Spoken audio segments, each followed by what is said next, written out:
అనగనగా ఒక అడవి. అడవి ప్రక్కన ఉండి ఒక చిన్న గ్రామం. ఆ గ్రామంలో ఒక కుటుంబం.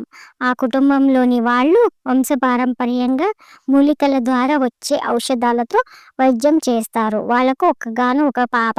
ఆ పాప పేరు సుమతి. ఆ పాప అడవి మార్గం గుండా రోజు పాఠశాలకు వెళ్ళి వస్తుండగా ఒకరోజు అడవి దారిలో ఒక ఏనుగు అరుపులు విని అక్కడికి వెళ్ళింది. చూస్తే ఏనుగు కాలికి రక్తం. ఏమైందో తెలియదు. ధైర్యం చేసి గజరాజు దగ్గరికి వెళ్ళింది. దాని కాలు పట్టుకోగానే నొప్పితో చాలా బాధపడుతుంది. కాలులో ఏమైనా గుచ్చుకుందోనని తడిమి చూసింది. కాలికి ఏదో గుచ్చుకున్నట్టుంది అని దాన్ని పట్టుకుని గట్టిగా లాగింది. అది పెద్ద ఇనుప మేకు. దాన్ని తీయగానే రక్తం బాగా కారిపోతుంది. సుమతికి ఏ చెట్టు పసరు పోస్తే నొప్పి తగ్గుతుందో వాళ్ళ తండ్రి తయారు చేస్తుండగా సుమతి చూసేది కాబట్టి వనమూలికల వైద్యం గురించి కొద్దిగా తెలుసు.